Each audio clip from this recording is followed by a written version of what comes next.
Ako po si Dr. Arturo M. T. Castro. Hindi po ako medical doctor. Ako po ay Doctor of Laws. Pero hilig ko po ang manggamot sa pamamagitan ng herbal medicine, at ako po naman ay hindi maaaring kasuhan ng medical malpractice dahil ako po ay hindi naniningil sa aking mga tinutulungan na gumaling sa kanilang mga karamdaman. Sa akin pong barangay sa San Jose, Batangas, kahit nung ako ay bata pa, ay marami po ang naniniwala na ako ay nakakapagpagaling. At ako po ay nagbibigay sa mga naniniwala sa akin ng mga halamang gamot, mga herbal. At ito po naman ay matagal nang napatunayan na nakakagaling. Hanggang sa ngayon po, pag ako'y napauwi sa Batangas, ay ako ay nagdadala palagi sa aking bulsa ng buto o seeds ng cobra vine. Ipinamimigay ko po yan sa aking mga kamag-anak at mga kaibigan na naniniwala na ito ay magaling na gamot sa sumasakit ang tiyan, at ito po sa aking paniniwala ay malaki ang idinudulot na lunas, lalo na po doon sa mga na-stroke, doon sa nagpi-physical therapy. At noon pong nabubuhay pa si Kalilay, ay lagi akong hinahanap para magpagamot sa akin sa pamamagitan ng pagmamasahe, acupressure, na natutuhan ko sa isang kaibigan ko buhat sa isang probinsya na nanggagamot sa pamamagitan ng herbal na mga halaman at sa pamamagitan ng acupressure. Ito po ang Society of the Name of Jesus sa Iloilo na napag-alaman ko na ito ang ginagawa ng gagamot ng walang bayad. Ang natatandaan ko po ay si Dr. Tuason, na isa ring magsasabong, kung kaya kami ay nagkakilala dito sa Maynila, at siya po ay isinasama ko sa San Jose sa panggagamot, lalong-lalo na po doon sa laging pinupulikat. May mga nerve problems na madali po namang malunasan sa pamamagitan ng pag-inom ng herbal medicinal plants na nilaga, at sa pamamagitan ng pagmamasahe sa paa, sa ulo, sa likod. Ang bala ko po ay ako ay magtatayo ng isang wellness program sa San Jose. At ito po ay napag-usapan na namin ni Boy Gato, si Boy Custodio, nung huli akong umuwi. At umuwi na rin po ang aking kababata na si Holding Moog.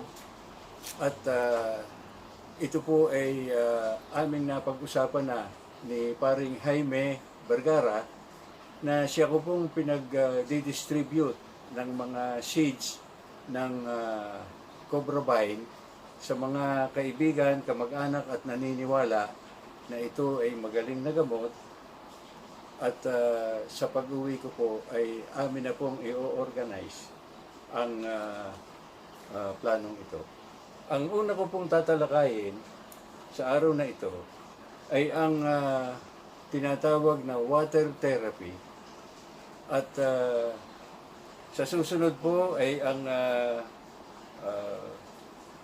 mga dapat na gawin upang manatiling malakas, malusog, at walang karamdaman ang katawan kahit nasa mataas na gulang. Ako po ay sa 75 years old na at marami ang nagtataka bakit hanggang sa ngayon ay patuloy po ako na nakakapag-lecture kahit alauna hanggang alas 7, tuloy-tuloy. Katulad ng ginawa kong seminar sa Zamboanga about 3 years ago, 3 weeks ago, sa mga brads at sisis ko sa Centilla Juris na ako ay kanilang ginawang resource speaker. Ako lang po mag-isa. Buhat alauna hanggang alas 7 sa how to study in law school and pass the bar. Ang akin pong sinasabi, unang-una po ay good diet, plenty of sleep, at ang pinaka-importante po upang tayo ay mabuhay ay magkaroon tayo ng peace of mind.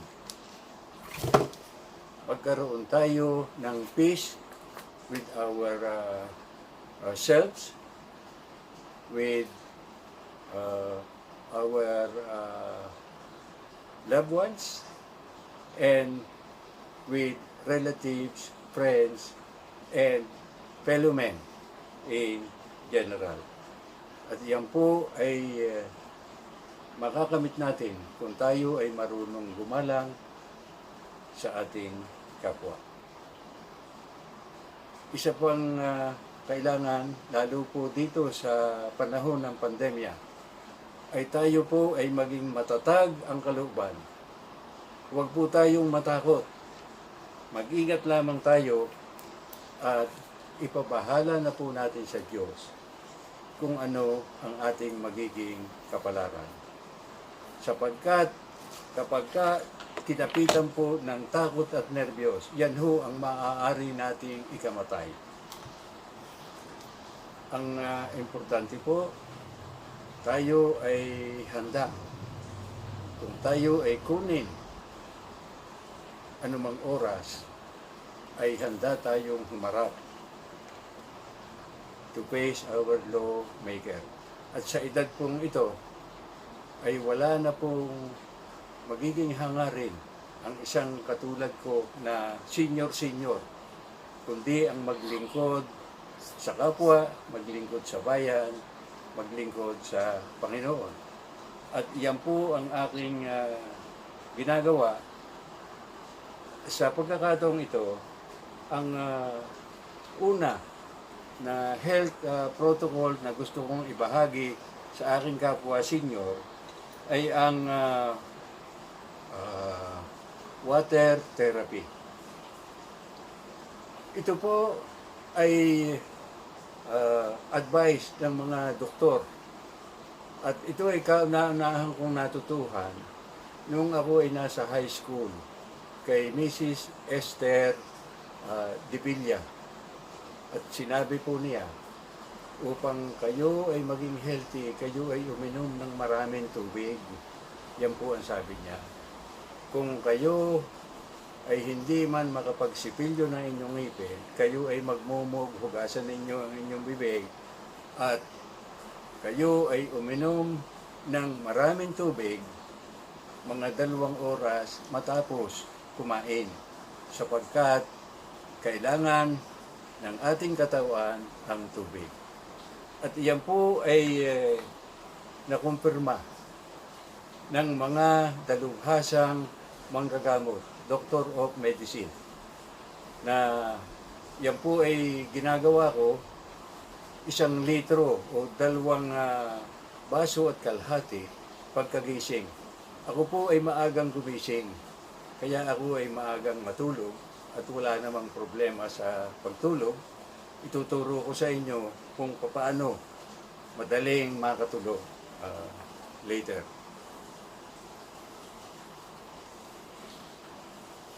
Ang pagkainom ng tubig ng 2 baso't kalahati, mga alas 4, ang ginagawa ko ay pumupunta ako sa aking farm na katapat lamang naman itong aking bahay, ang aking manukan, at nagkakahig po ako ng manok, nagbibitaw, tinuturuan ng manok na umilag, tinuturuan ng focus para hindi gumiri, at kung minsan nga po ay nauna pa akong magising kaysa aking mga handler. Pagkatapos pong kumain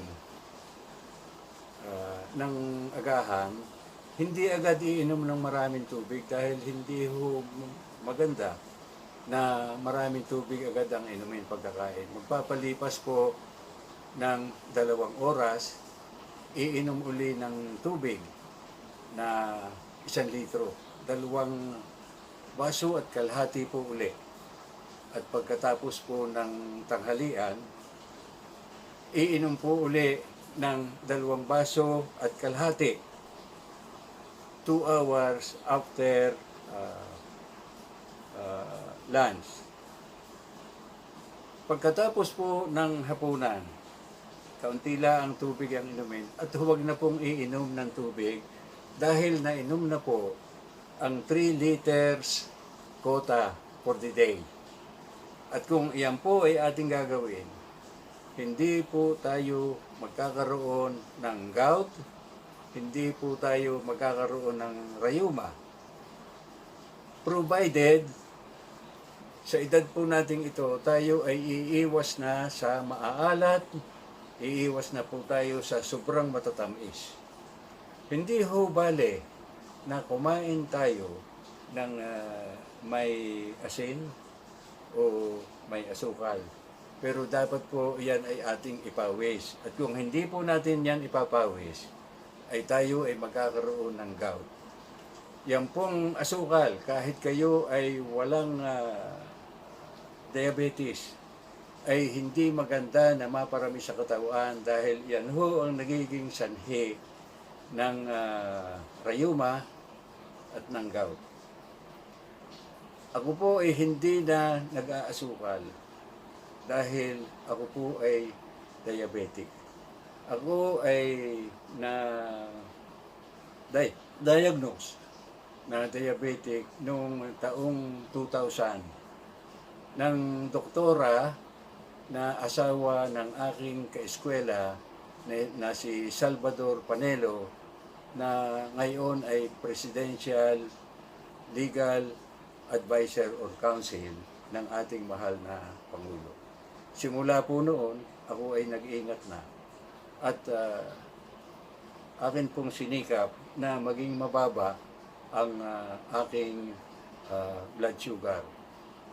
At tinatanaw ko po na isang malaking utang na loob sa diabetes kung bakit ako nagkaroon ng mahabang buhay at ako ay malakas pa hanggang sa panahon ito. Dahil po kung hindi po ako nagka-diabetes, ako po ay malakas kumain, ako po ay malakas uminom, at ako po ay malakas magsigarilyo. Ang aking pong mga kasamahan na mga manginginom ay lahat ho ay patay na. Ang karamihan pala. Dahil nagkita kami ni Boy Gato na hanggang sa panahong ito ay malakas uminom. Mas matibay siya kaysa akin. Pero siya ay aking pinapayuhan na tumigil na ng masyadong pag-iinom dahil yan pong alak ay sobra ang sugar content. At ang sinabi ko sa kanya, sumama ka sa akin at ating tutulungan ang ating mga ka-senior citizen na maging malakas, mawala ang gout at mawala ang rayuma. Dahil sinasabi niya na masakit ang kanyang paa, siya ay may rayuma, may gout. Kaya ang ginawa ko po, pinisil-pisil ko ang ilalim ng kanyang sakong, pinisil ko ang magkabilang kalingkingan ng kanyang paa at sumigaw po. Sa totoo yan, kahit ninyo itanong. tumulo ang kanyang luha sa tindi ng sakit. Pero ang sinabi ko, inaalis ko ang matagal ng sakit sa iyong katawan. Tiisin mo, boy, at ikaw ay gagaling. After a while, natuwa naman siya dahil he felt much better. At siya po ay pumapayag sa akin sa aking mungkahi na kami ay magtayo ng wellness program sa San Jose, Batangas upang tulungan ang mga senior na sumasakit ang paa, sumasakit ang likod, at lalo na yung hindi makatulog. Ngayon, doon po sa mayroong tinatawag na insomnia, hindi makatulog, eh, wag lamang napakabigat ang inyong problema, maaring hindi makatulog dahil may mabigat na problema sa pera, sa pag-ibig, sa pamilya. Ang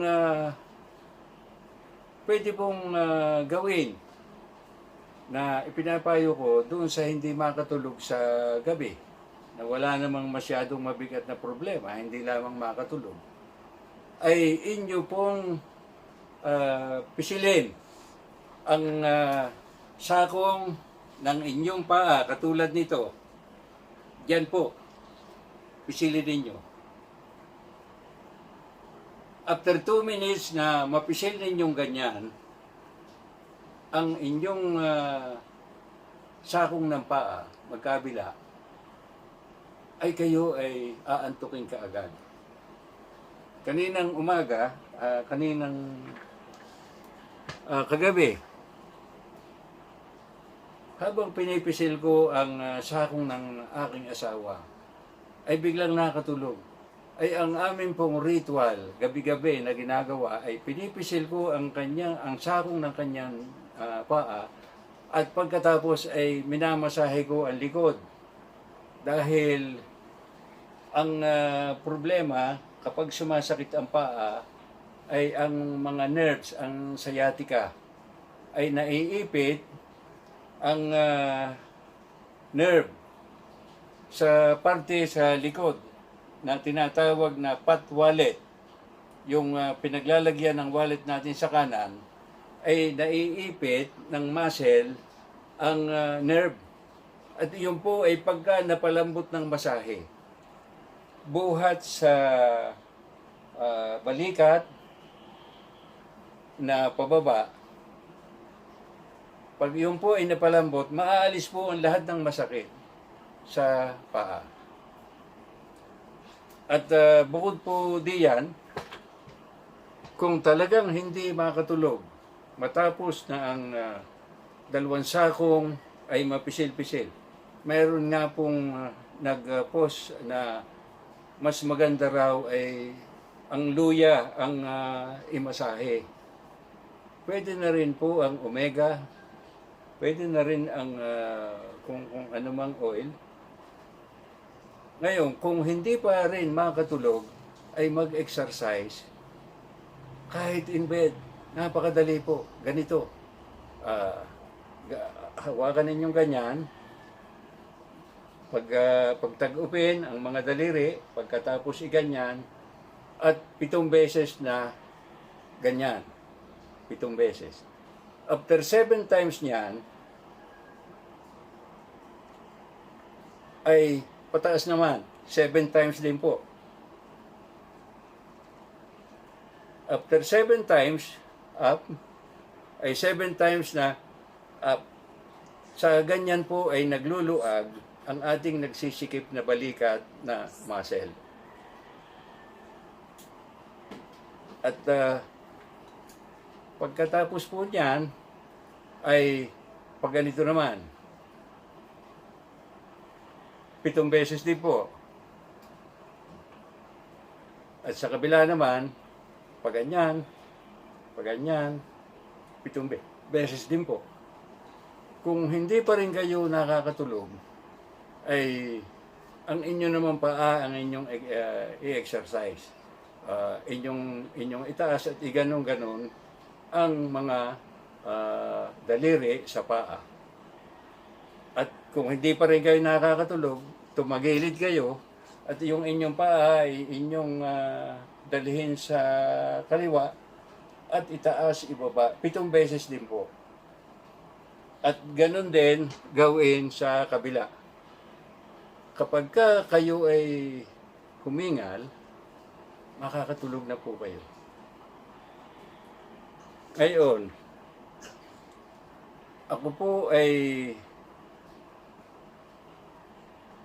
hindi natatakot na ako ay ma-medical practice dahil ako po naman ay hindi nangungubra ng bayad. Ang ipinamimigay ko po ay libre.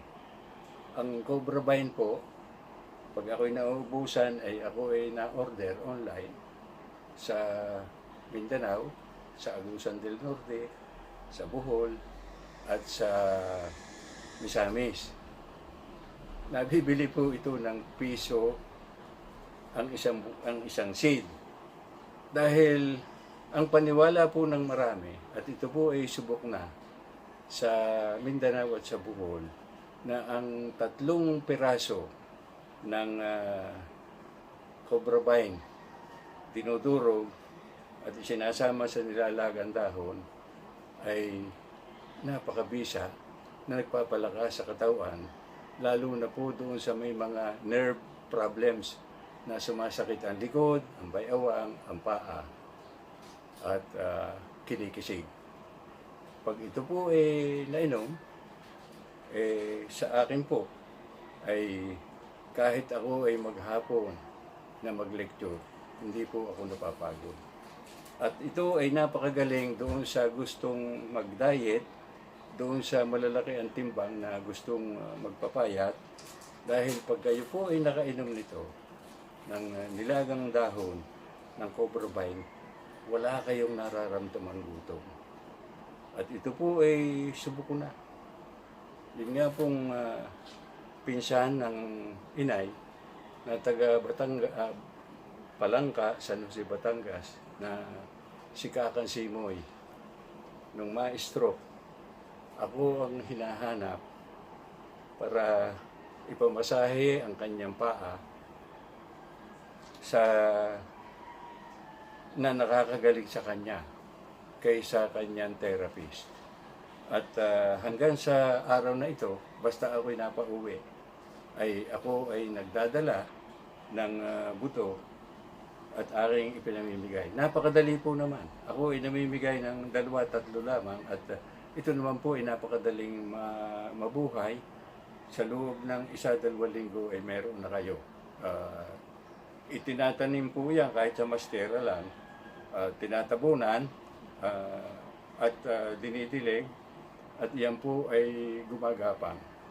At pagka yan ay bumulaklak, ang isang bulaklak ay may 5 buto na siyang itinatanim. Ako po ay uuwi sa Batangas upang aming ipagpatuloy yung aming napag-usapan ni Boy Custodio na magtayo ng isang wellness program na walang bayad diyan sa San Jose, Batangas. Ang susunod pong tatalakayin sa sunod na video ay ano ang tamang diet at pero bago po ako magsara, ang sinasabi ko po, huwag po tayong matakot sa COVID-19. Mag-ingat po lamang tayo dahil ito pong COVID-19 ay wala namang bakuna na maaaring matuklas dito. Sapagkat ito po ay nanggaling sa isang uri ng SARS na nag-mutate into COVID-19. At hanggang sa ngayon po, yung SARS, yung Spanish flu pandemic 100 years ago na bumalik sa atin noong 2018. Hanggang ngayon ay wala pong natutuklas na gamot. Kaya iyan pong COVID, we should be able to live with it. At tayo po ay huwag matakot, mag-ingat po tayo dahil hindi tayo maaring umasa sa bakuna na maaring tuklasin diyan. Ang ating pong panlaban diyan ay lakas ng loob at iba yung pag-iingat, palakasin ang ating immune system. Huwag po tayong matakot. Noong pong ako'y kumukuha ng bar, ako ay nagkasakit sa second day at ayaw ko nang magpatuloy dahil sabi ko, hindi na ako magtatap sa bar dahil 80% lang ang aking nasagot. Ako ay nag-pass out sa matinding lagnat. Pero sinabi ko sa aking ina, maari akong mamatay kung ako'y magpatuloy.